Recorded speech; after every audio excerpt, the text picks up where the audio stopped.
أعوذ بالله من الشيطان الرجيم. بسم الله الرحمن الرحيم. السلام عليكم ورحمة الله وبركاته.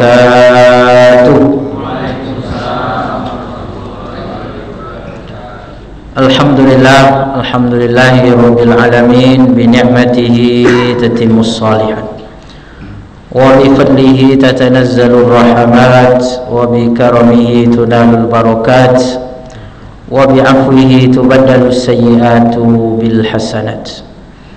Asyhadu an la ilaha illallah wa asyhadu anna sayyidana Muhammadan abduhu wa rasuluh. Allahumma salli wa sallim ala sayyidina Muhammadin wa ala alihi wa ashabihi ajma'in. Subhanaka la ilma lana illa ma 'allamtana innaka antal alimul hakim. Rabbi shrah li sadri wa yassir li amri wahlul 'uqdatam min lisani yafqahu qawli, amma ba'd. Bapak Ibu hadirin hadirat jamaah salat maghrib yang dimuliakan Allah Subhanahu wa taala, bersyukur kita kepada Allah dengan mengucapkan alhamdulillahi rabbil alamin.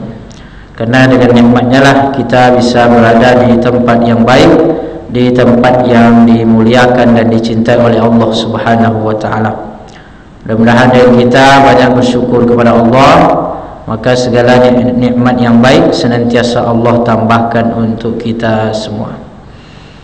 Salawat dan salam kita sampaikan kepada baginda Rasulullah sallallahu alaihi wasallam, dan kita mengucapkan Allahumma salli ala sayyidina Muhammad wa ala ali sayyidina Muhammad. Assalamu alayka ya Rasulullah, assalamu alayka ya Habiballah.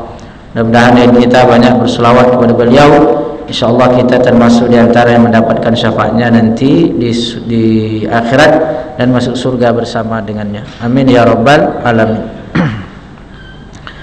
Bapak Ibu hadirin hadirat muliakan Allah Subhanahu wa taala, kita lanjutkan kajian kita terkait dengan fikih salat. Dan pada kesempatan kali ini kita membahas tentang sunnah-sunnah setelah sholat.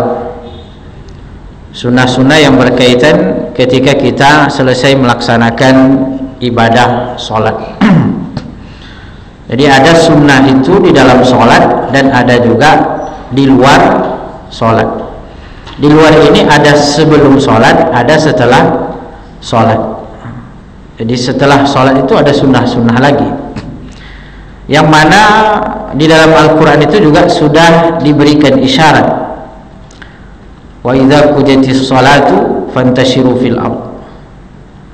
Atau di dalam ayat lain disebutkan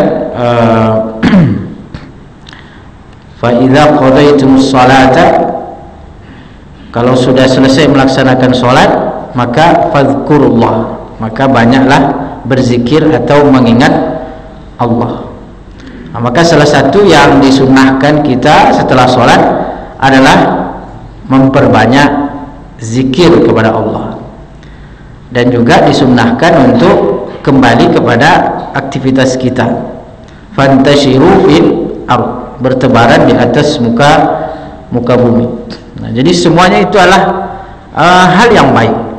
Yang penting kita melakukan aktivitas yang sifatnya positif. Karena Allah Subhanahu wa taala juga mengatakan fa idza faragta fansab, apabila selesai melakukan satu aktivitas maka bergegaslah kepada aktivitas yang lain. Jadi kita diperintahkan untuk terus beraktivitas, kecuali kalau memang tiba waktunya istirahat, tidur atau rehat. Tapi intinya bahwa beraktivitas itu adalah sebuah anjuran dalam Islam, kecuali terutama aktivitas yang sifatnya adalah baik, apalagi itu bernilai ibadah. Maka kita sebagai umat Islam itu dianjurkan menjadi orang-orang yang produktif, orang-orang yang memberikan banyak manfaat. Sebagaimana kata Nabi sallallahu alaihi wasallam, khairun nasi anfa'uhum linnas, sebaik-baik manusia itu adalah yang paling banyak memberikan manfaat kepada orang lain.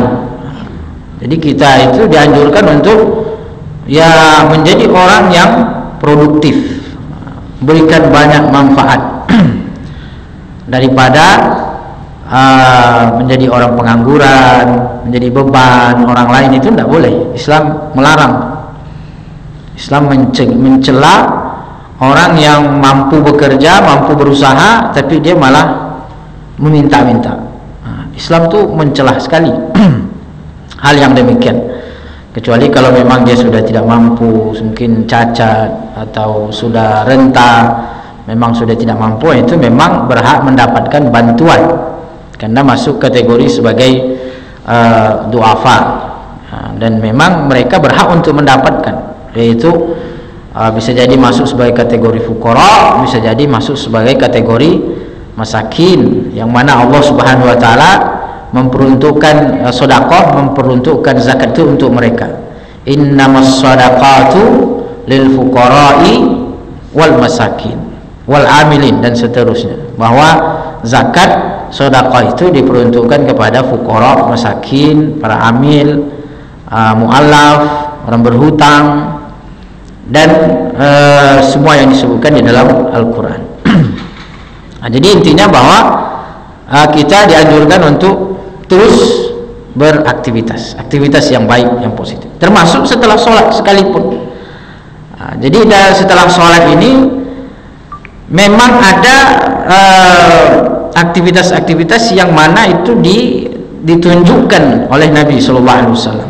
Termasuk diantaranya adalah berzikir setelah sholat. Jadi berzikir setelah sholat ini adalah salah satu aktivitas yang disebutkan oleh para sahabat, disebutkan oleh sahabat bahwa az-zikru ba'da sholati, berzikir setelah sholat, itu kana ala ahdi Nabi Sallallahu Alaihi Wasallam. Itu sudah ada sejak zaman Nabi Sallallahu Alaihi Wasallam. Karena salah satu yang dimakruhkan, sebagaimana waktu kita bahas tentang makruh dalam sholat, salah satu yang dimakruhkan itu ketika selesai salam, assalamualaikum warahmatullah, assalamualaikum warahmatullah, itu langsung berdiri, langsung bubar. Itu kan makruh hukumnya, walaupun tidak berdosa.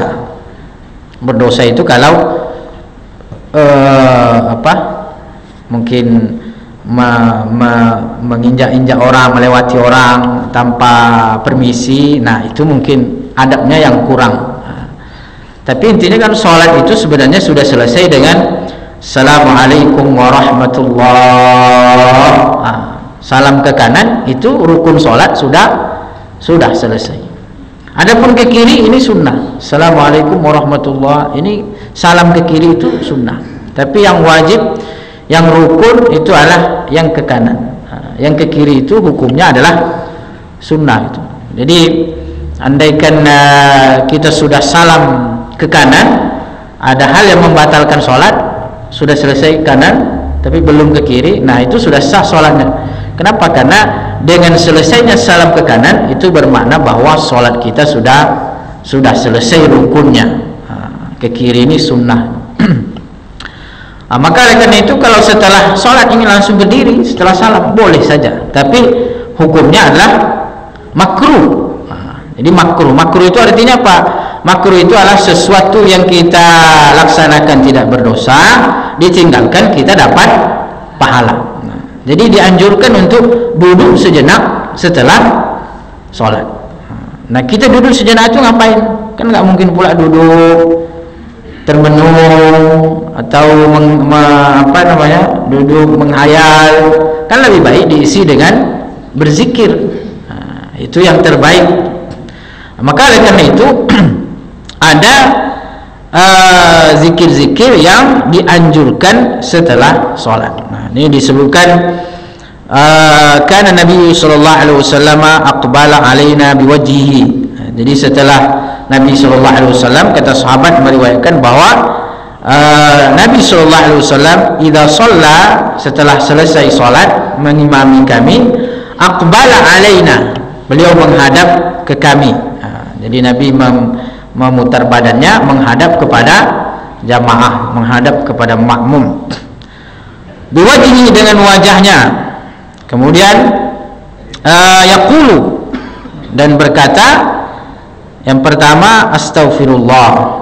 Jadi astaghfirullah, atau bisa juga di sini disebutkan astaghfirullahalazim alladzi la ilaha illa huwal hayyul qayyum wa atubu ilaih.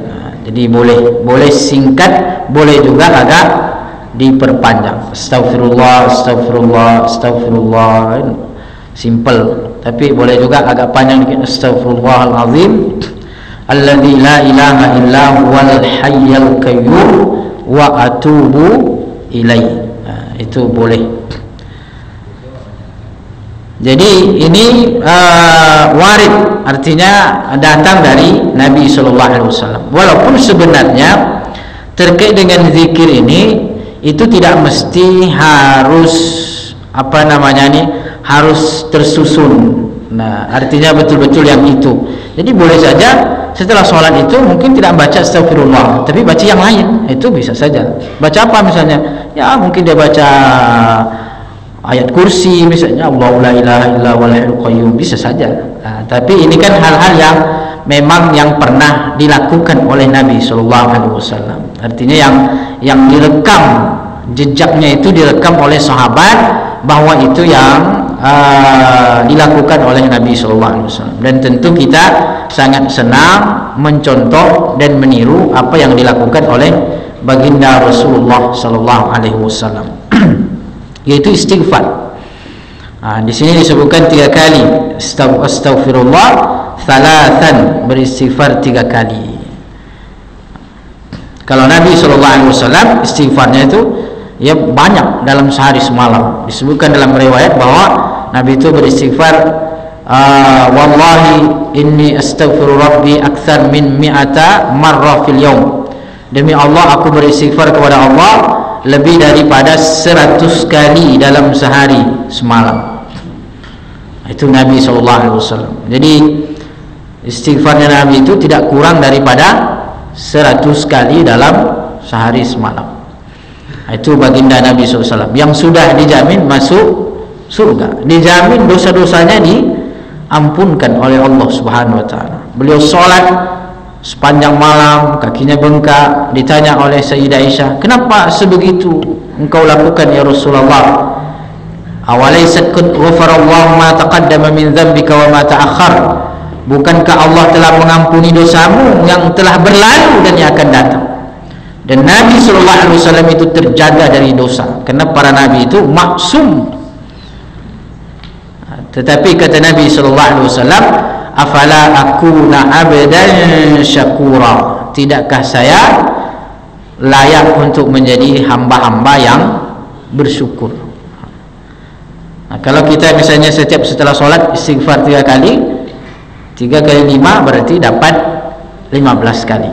Nah, berarti untuk mengikuti Nabi sallallahu alaihi wasallam harus ditambah 85 lagi.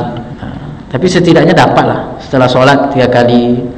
Nah, itu hal yang sunnah, hal yang baik kita lakukan setelah sholat, membaca istighfar. Dan istighfar ini fadilahnya luar biasa, Bapak Ibu. Dalam sebuah riwayat disebutkan bahwa man lazimal istighfar, siapa yang melazimkan istighfar. Melazimkan itu artinya mendawamkan, continue, memperbanyak istighfar. Kata Nabi sallallahu alaihi wasallam, man lazimal istighfar, siapa yang melazimkan istighfar, ja'alallahu lahu min kulli dhiqin mahraja. Allah jadikan setiap kesempitan menjadi lapang. Dhiqin mahraja. Wa min kulli hammin faraja. Dan setiap kesedihan diganti oleh Allah menjadi kegembiraan. Itu fadilah memperbanyak istighfar. Kata Nabi SAW, setiap kesempitan diganti oleh Allah dengan kelapangan. Setiap kesedihan diganti oleh Allah dengan kegembiraan. Jadi masalah-masalah bisa menjadi menemukan jalan keluar dengan memperbanyak istighfar. wa razaqahullahu min haitsu la yahtasib, dan Allah berikan rezeki daripada arah yang tidak disangka-sangka. Itu fadilah istighfar. Jadi kalau kita lihat luar biasa di keutamaannya, dan itu salah satu sunnah setelah sholat, adalah hal yang baik. Apalagi ada namanya sayyidul istighfar. Sayyidul istighfar itu apa namanya? Sayyidun itu artinya induknya. Jadi sayyidul istighfar itu induknya istighfar. Allahumma anta rabbi la ilaha illa anta khalaqtani wa ana abduka wa ana ala ahdika wa wa'dika mastata'tu abu'u laka bi ni'matika alayya abu'u bi dhanbi faghfirli fa innahu la yaghfiru dhunuba illa anta faghfirli. Itu namanya doa sayyidul istighfar. Kata Nabi SAW, siapa yang membaca di pagi hari dan meninggal di hari itu, kata Nabi SAW, wajabat lahul jannah, wajib surga untuknya. Kalau dia membaca di pagi hari dan meninggal di siang itu, kata Nabi SAW, wajib surga untuknya. Apa maknanya? Dia harus masuk surga. Nah, itu kan wajib, itu kan harus tuh.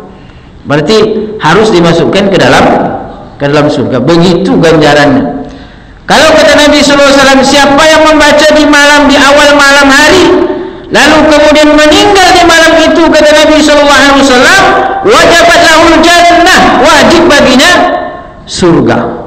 Itu keutamaan fadilah sayyidul istighfar. Dan itu semua bisa dibaca setelah sholat. Kemudian kata sahabat ini, summa yaqulu, setelah Nabi beristighfar, Nabi mengatakan, Allahumma antas salam wa minkas salam wa ilaikas salam tabarakta wa ta'alaita ya dzal jalali wal ikram.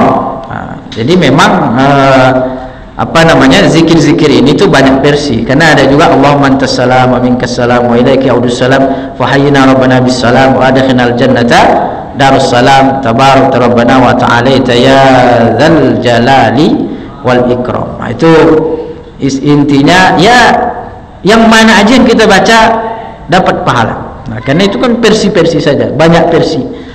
Jadi doa-doa ini, zikir-zikir ini itu banyak versi sebenarnya. Nah, maka mana yang kita baca, insyaallah dapat pahala dan dapat sunnah dari Nabi sallallahu alaihi wasallam. Kemudian summa yaqulu, sahabat ini mengatakan, kemudian Nabi sallallahu alaihi wasallam mengatakan, Allahumma a'inni ala dzikrika wa syukrika wa husni ibadatik. Ya Allah, a'inni, tolonglah saya, ala dzikrika, dalam mengingatmu, wa syukrika, dan bersyukur kepadamu, wa husni ibadatik, dan untuk menjadi sebaik-baik hambamu. Husni ibadatik, menjadi sebaik-baik hambamu. Jadi intinya mana yang hadir, mana yang kita hafalkan, itu yang kita baca, insyaallah dapat pahala. Karena versinya banyak. Kemudian kata sahabat ini, yaqra ayatul kursi.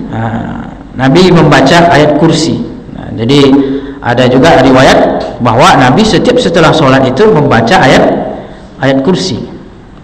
Allahu la ilaha illa huwal hayyul qayyum la ta'khudhuhu sinatun wa la nawmun lahu ma fis samawati wa ma fil ardh, dan seterusnya. Lalu kemudian dalam sebuah riwayat disebutkan Nabi mengatakan bahwa man qara'a ayatul kursi duburi kulli salatin, siapa yang membaca ayat kursi setiap setelah salat, laisa bainahu wa bainal jannati illal maut. Siapa yang mendawamkan, melazimkan membaca ayat kursi setiap setelah salat, maka tidak ada yang menjadi penghalang antara dia dengan surga kecuali adalah kematian. Jadi kenapa dia belum masuk surga? Karena belum mati. Artinya apa? Kalau mati langsung masuk surga. Surga mana? Surga alam barzakh.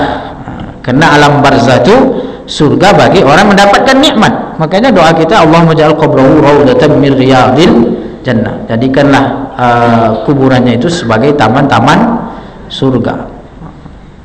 Raudatun min riyadil jannah, taman daripada taman surga. Nah, di Madinah itu antara makam Nabi sallallahu alaihi wasallam dengan mimbarnya, kata Nabi, ma baina mimbari wa hujrati raudhatun min riyadil jannah. Antara kamarku, antara rumahku dengan mimbar itu adalah taman-taman surga. Nah, itu berebut orang tuh. Berebut orang masuk untuk sholat ke raudhah.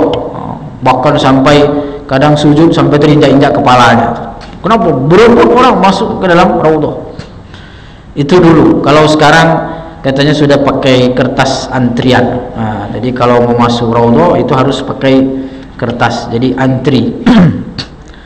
Nah, jadi sekarang ini diatur dengan baik. Kalau dulu kan pokoknya siapa yang masuk antri apa namanya, pokoknya siapa yang masuk yang kuat masuklah tuh. Wah, kadang-kadang di dalam tuh berdesak-desakan, pokoknya semuanya ingin masuk. Nah, kenapa? Karena di situ adalah taman surga. Nah, ternyata fadilah terkait dengan surga ini juga ada zikirnya setelah sholat, yaitu dengan mendawamkan membaca ayat kursi. Nah, makanya bisa saja setiap setelah sholat itu kita membaca ayat kursi, karena kata Nabi SAW, siapa yang mendawamkan, siapa yang melazimkan, siapa yang membaca setiap setelah sholat ayat kursi, maka laisa bainahu wa bainal mauti ilal jannah, tidak ada yang menjadi penghalang antara dia dengan surga kecuali kematian itu sendiri. Kemudian wasuratul ikhlas, qul huwallahu ahad, wal muawwizatain, qul a'udzu birabbin nas, qul a'udzu birabbil falaq. Ini juga ya sunnah gitu, dibaca setelah salat. Wal Fatihah, demikian juga dengan surah Al-Fatihah. Lima ruwiyal Husain bin Ali radhiyallahu anhu, diriwayatkan dari Imam Husain bin Ali, qala Rasulullah sallallahu alaihi wasallam, Nabi sallallahu alaihi wasallam bersabda bahwa man qara'a ayatul kursi fi duburi sholatil maktubah kana fi dhimmatillahi ila sholatil ukhra. Wa li khabari Umamah man qara'a ayatul kursi qul huwallahu ahad wa qul huwallahu ahad duburi kulli sholati maktubah minnahu min dukhulil jannah illa al-maut. Kemudian dalam sebuah riwayat juga, amarani Nabi SAW an aqra al-mu'awwizat duburi kulli sholatin. Nabi SAW memerintahkan kepadaku untuk membaca al-mu'awwizat. Al-mu'awwizat itu ya qul a'udzu birabbil falaq, qul a'udzu birabbin nas, setiap setelah sholat. Nah, jadi itu semua adalah hal-hal yang dianjurkan. Lalu kemudian yusabbih, kemudian Nabi SAW kata sahabat bertasbih subhanallah wa yahmaduhu alhamdulillah wa yukabbiru yaqulu Allahu akbar salasa wa salasina. Semua masing-masing 33. Summa yakhtimu tamamal mi'ah, kemudian menutup menjadi 100 dengan ucapan apa? La ilaha illallah la syarika la lahul mulku wa lahul hamdu yuhyi wa yumiitu wa ala kulli syai'in qadir. Allahumma la mani'a lima ataita wa la mu'tiya lima mana'ta wa la yanfa'u dzal jaddi minkal jadd. Itu ada juga yang seperti itu. Jadi apa namanya, kalau sahabat ini kan meriwayatkan atau menyampaikan sesuai dengan apa yang dilihat. Nanti ada lagi sahabat lain menyampaikan sesuai dengan apa pula yang dia lihat. Makanya itu banyak versi. Begitu juga dengan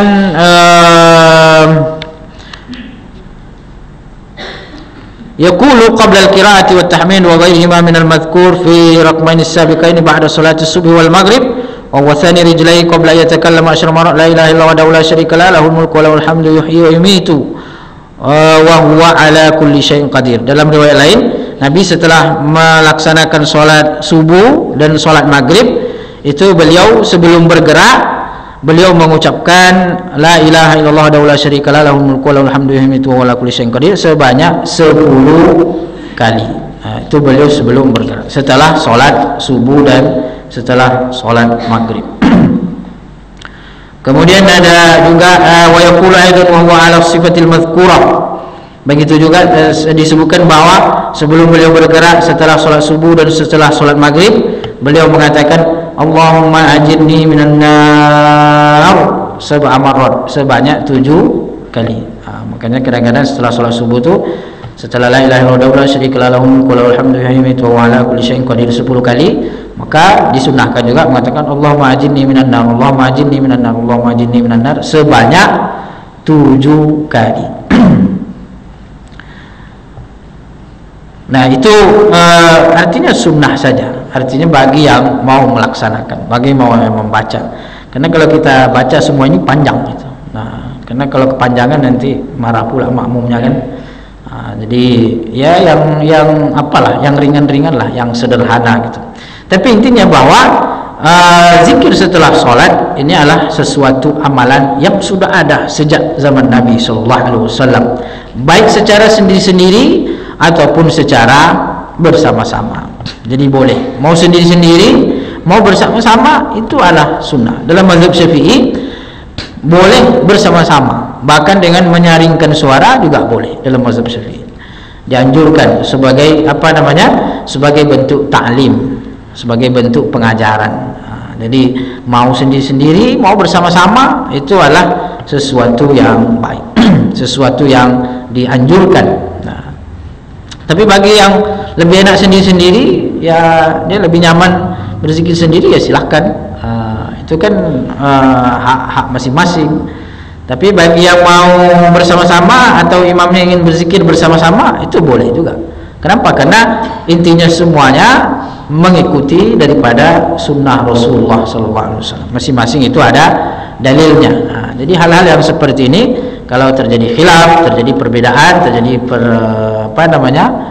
perselisihan, itu adalah hal yang lumrah. Kenapa? Karena semuanya ada dalilnya masing-masing. Nah, tinggal lagi kita mana kira-kira yang menurut kita ini nyaman gitu. Mana menurut kita ini lebih enak. Karena ada juga orang kalau zikir bareng-bareng dia merasa terganggu. Ya berarti dia mungkin enaknya sendiri. Tapi ada juga kalau dia tidak bareng-bareng di sholat langsung dia kabur. Tapi kalau bareng-bareng setidaknya dia ikut. Apalagi anak-anak tuh biasanya harus dimulai dengan dididik tuh bersama-sama. Jadi intinya bahwa terkait dengan zikir ini adalah hal yang dianjurkan. Demikian juga dengan berdoa juga sama. Karena tadi kan ada doanya juga. Rata-rata zikir tadi itu adalah juga mengandung doa. Allahumma ajirni minan nar. Ya Allah, jauhkanlah aku daripada api neraka. Kan doa itu. Allahumma a'inni ala dzikrika wa syukrika wa husni ibadati. Ya Allah, tolonglah saya untuk menjadi orang-orang yang ingat, senantiasa ingat kepadamu, dan menjadi orang-orang yang bersyukur kepadamu, wa husni ibadati, dan menjadi orang-orang yang baik ibadahnya. Karena kita selalu berusaha untuk mempersembahkan ibadah-ibadah yang terbaik. Makanya kita minta husni ibadati, menjadi hamba-hambamu yang mempersembahkan ibadah yang terbaik. Nah itu kan semua adalah doa. Semua itu doa-doa. Maka baik zikir maupun doa adalah sesuatu yang dianjurkan. Bahkan dalam sebuah riwayat itu disebutkan Nabi SAW ketika setelah sholat, beliau setelah salam, Assalamualaikum warahmatullah, Assalamualaikum warahmatullah, salah seorang sahabat merekam bahwa Nabi setelah salam, aku mendengar Nabi mengucapkan sambil mengangkat tangannya dan mengusapkan ke wajahnya, dan Nabi mengucapkan Allahumma kini azabaka yauma tab'asu ibadah. Jadi Nabi mengangkat telapak tangannya dan mengusapkan ke wajah sambil beliau mengucapkan Allahumma kini azabak. Ya Allah, jauhkanlah aku dari azabmu yauma tab'atsu ibadah, di hari di mana engkau membangkitkan hamba-hambamu. Karena kalau kita lihat ayat-ayat Al-Quran, salah satu kondisi yang sangat mengerikan, kondisi yang sangat menegangkan itu adalah saat pembangkitan. Itu kondisi sangat menegangkan itu. Jadi di mana orang ada dibangkitkan dalam keadaan menyerupai binatang, ada orang dibangkitkan dari kuburnya, dia berjalan dengan kepala di bawah, kakinya di atas. Ada orang merangkak, itu mengerikan itu hari pembangkitan. Makanya dalam sebuah riwayat, almar'u yamutu ala ma alaihi, seseorang itu meninggal sesuai dengan kebiasaannya. Jadi apa yang menjadi kebiasaan kita dalam hidup, insyaallah Allah menjadikan kita meninggal dengan itu. Yang biasa dengan zikir, yang biasa dengan amal soleh, biasa dengan hal-hal yang baik, insya Allah dia meninggal dengan keadaan yang baik itu. wa yamutu ala ma alaihi, seorang itu meninggal sesuai dengan bagaimana kebiasaan hidupnya, wa yub'atsu ala ma mata alaihi, dan seseorang itu dibangkitkan sebagaimana ia meninggal. Maka insyaallah hidup yang baik insyaallah mengantarkan kita kepada mati yang baik, dan mati yang baik insyaallah mengantarkan kita untuk dibangkitkan dengan cara yang baik. Kalau dibangkitkan dengan cara yang baik, insyaallah masuk surga dengan cara yang baik. Itu semua rentetan perjalanan sebenarnya, dan semuanya itu ditentukan daripada aktivitas kita, amal kita yang kita persiapkan di dunia. Makanya dunia ini kan darul ibtila, darul amal, adalah tempat untuk kita diuji oleh Allah Subhanahu wa taala, tempat kita untuk beramal. Makanya ditentukan itu, artinya bagaimana kebiasaan kita. Nah, kalau kita membiasakan setelah bukan hanya sholat yang kita biasakan, tapi juga zikir, kalimah-kalimah thayyibah, nah tentu itu akan terngiang-ngiang, itu terbawa. Makanya yang termasuk kalimat la ilaha illallah. Kan ada juga di kita kan membiasakan tuh la ilaha illallah. Kan kenapa kita biasakan kalimat la ilaha illallah? Karena kata Nabi SAW, man kana akhiru hayati kalam la ilaha illallah dakhala al-jannah. Siapa yang di akhir hidupnya mengucapkan la ilaha illallah, maka dia termasuk di antara penghuni surga gitu. Maka dengan kita sering membiasakan la ilaha illallah, la ilaha illallah, maka insyaallah itu yang menjadi penutup hidup kita gitu. Dan kata Nabi SAW, afdalul dzikri la ilaha illallah, sebaik-baik zikir itu adalah la ilaha illallah. Makanya ada juga di kita membiasakan tuh setelah sholat la ilaha illallah, tahlil la ilaha illallah. Nah itu semua apa? Karena Nabi kan tidak membatasi, artinya Nabi itu tidak harus demikian, harus sekian, pokoknya enggak. Kalau zikir itu intinya diperbanyak semakin baik. Wadhkurullaha qiyaman wa qu'udan wa ala junubikum, berzikir kepada Allah dalam keadaan berdiri, dalam keadaan duduk, dalam keadaan berbaring, pokoknya setiap saat. Dan hal yang terbaik diantaranya adalah setelah sholat. Makanya itu sunnah. Baik, Bapak Ibu yang dimuliakan Allah Subhanahu wa taala, itu diantara yang bisa kita kaji pada kesempatan kali ini. Barangkali ada tanya jawab atau diskusi yang mau disampaikan, dipersilahkan.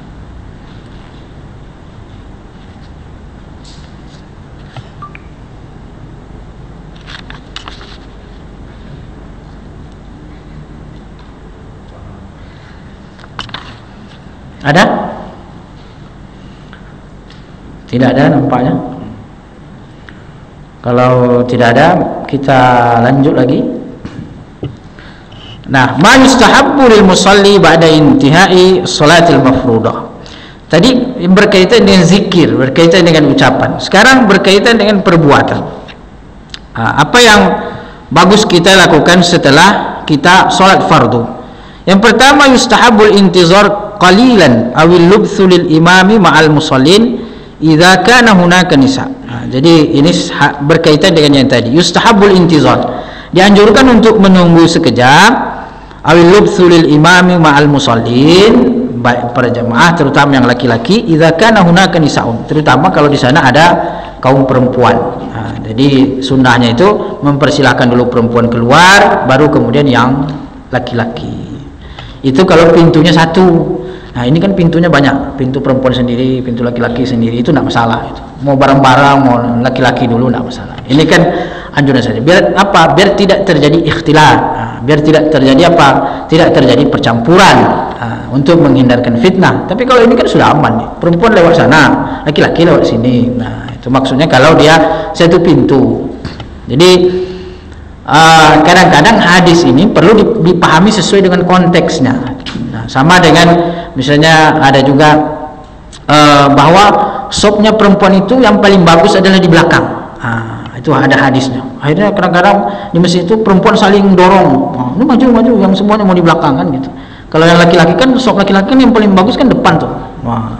Lau ya'lamul ibadu ma fi safil awal, andaikan manusia tahu terhadap keutamaan di sop pertama. maka la atauha walau habwan, mereka mendatanginya walaupun mesti harus diundi. Itu kalau tahu keutamaan di sop pertama. Finida juga terkait dengan azan. Jadi keutamaan azan, apalagi orang yang azan, orang yang azan itu pahalanya besar. Kata Nabi sallallahu alaihi wasallam, atwalul unuqi yaumil qiyamah al muazzin, yang paling panjang lehernya di hari kiamat itu adalah muazzin. Ada yang bertanya, kok panjang lehernya, kayak jerapah nanti loh. Maksudnya di situ, itulah kiasan. Kata Nabi sallallahu alaihi wasallam, kata ulama, ay asrahum dukhulanil jannah, yang paling cepat masuk surga. Itu muazzin. Jadi muazzin ini luar biasa, keutamaannya, fadilahnya itu dahsyat. Makanya kalau orang tahu nih, oh dia berlomba-lomba tuh ingin azan. Tapi yang azan ini ya harus tahu juga artinya makharijul hurufnya, suaranya ya kalau bisa yang azan tuh yang suaranya keras gitu. Karena azan itu kan untuk memberitahu kan, menggugah orang. Dulu kan Bilal karena tidak ada mic maka naik ke atas bukit-bukit untuk Allahu Akbar, Allahu Akbar. Itu kan semangat orang pergi sholat. Tapi coba kalau muazzinnya adalah sholat subuh,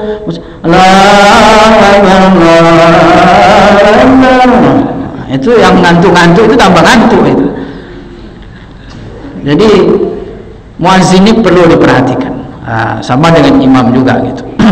Cuman kalau kita muazzin tuh terkesan apalah agak kurang lah gitu. Apalagi muazzin kan gharim. Nah, gharim itu kan artinya orang berhutang. Dan memang begitu kan, gharim kita rata-rata berhutang. Kenapa gajinya tidak cukup? Jadi gharim itu kan maksudnya adalah orang yang berhutang sebenarnya tuh. Kalau dalam apa namanya? Dalam Al-Qur'an. Coba Masjidil Haram kan, Masjidil Haram itu azan biasanya sudah merinding kita di wajah. Allahu Akbar, Allahu Akbar. Jadi gimana gitu, ditambah lagi dengan imamnya nanti. Itu fadilah, keutamaan azan, keutamaan sop pertama. Tapi kalau perempuan disebutkan yang utama itu adalah sop yang paling belakang. Nah, kenapa demikian? Karena dulu itu tidak pakai pembatas, sehingga perempuan yang sop pertama itu fitnahnya lebih besar karena mereka melihat laki-laki. Nah, kalau sekarang kan sudah pakai pembatas, tidak melihat laki-laki lagi, jadi sudah tidak lagi seperti dulu kondisinya. Makanya sekarang ini insya Allah ibu-ibu mau sop pertama, mau sop kedua, sop terakhir, insya Allah itu sama. Kenapa? Karena hadis itu terkait dengan kalau tidak ada pembatas, sop pertama itu fitnahnya lebih besar karena langsung melihat laki-laki. Makanya hadisnya itu yang afdol itu adalah sop paling belakang. Kemudian juga yang dianjurkan adalah yang sedukul musalli fi jihati hajatihi kana lahu yaminan aw shimalan. Ya apa namanya? Meninggalkan tempat sholat sesuai dengan hajat kebutuhannya masing-masing. Nah, fa illam takul lahu hajah insarafa jihata yaminihi.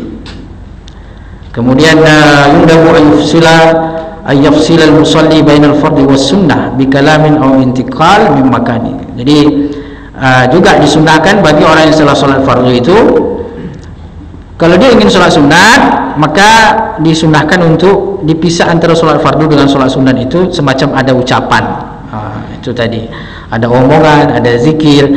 Dan juga disunahkan untuk intiqal min makanihi, berpindah tempat. Jadi sholat fardu, setelah dia sholat fardu, kalau dia mau sholat sunat itu dianjurkan untuk berpindah tempat, berpindah dia dari tempatnya. Kenapa? Karena itu terkait dengan apa namanya, semakin banyak tempat taksiran lil biqa'i allati tashhadu lahu yaumil qiyamah, itu untuk memperbanyak yang menjadi saksi nanti. Karena tempat kita untuk beribadah itu semua akan menjadi saksi. Jadi tempat kita di mana berada untuk ibadah semuanya akan menjadi saksi. Makanya orang beriman itu kalau meninggal bakat alaihimus sama wal ardu. Orang beriman itu kalau meninggal ditangisi oleh langit dan bumi selama 40 hari. Jadi kayak tempat Rangga ini nanti itu kalau dia meninggal, mudah-mudahan masih lama insyaallah ya kan, panjang umur, badan sehat ya kan. Itu tempatnya dia duduk di situ. Kalau meninggal itu nangis, itu tempat itu, bersedih dia, ditangisi oleh langit dan bumi selama 40 hari. Tapi kalau orang munafik yang meninggal, itu tertawa selama 40 hari pula. Nah, itu dianjurkan kita pindah. Ini dah habis waktunya ya. 5 menit lagi. Masih panjang ya. Ya, jadi kenapa dianjurkan untuk berpindah? Karena untuk memperbanyak yang bersaksi. Jadi semakin banyak bersaksi, maka semakin banyak tempat kita beribadah, maka semakin banyak yang bersaksi.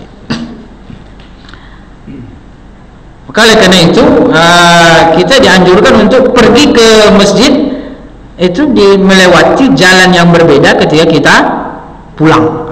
Karena setiap yang kita lewati, setiap yang kita langkahi itu semuanya akan menjadi saksi nanti di akhirat kelak.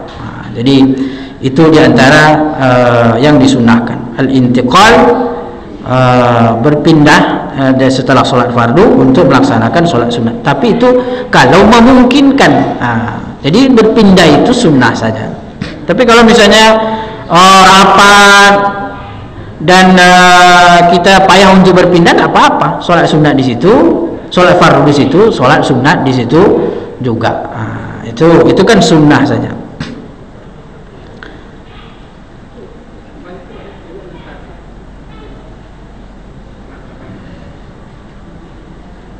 Baik, kalau ada pertanyaan, ada yang mau bertanya, silakan.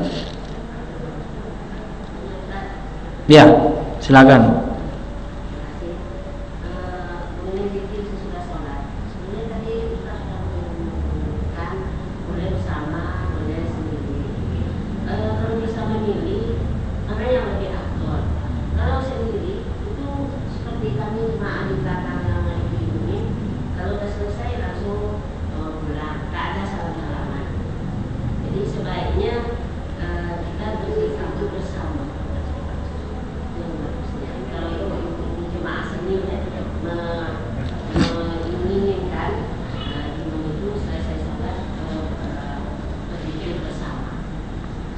Ya, kalau dalam mazhab Syafi'i ya berzikir bersama, karena sebagai bentuk motivasi kan, karena dengan zikir bersama itu kan tergugah juga yang lain. Nah gitu ya, itu artinya kalau memang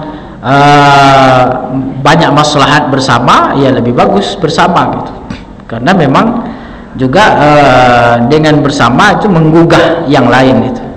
Nah kan kalau setidaknya kan kalau zikir bersama itu artinya ketika imam berzikir, yang lain yang masih diam di masjid insya Allah ikut-ikutlah gitu.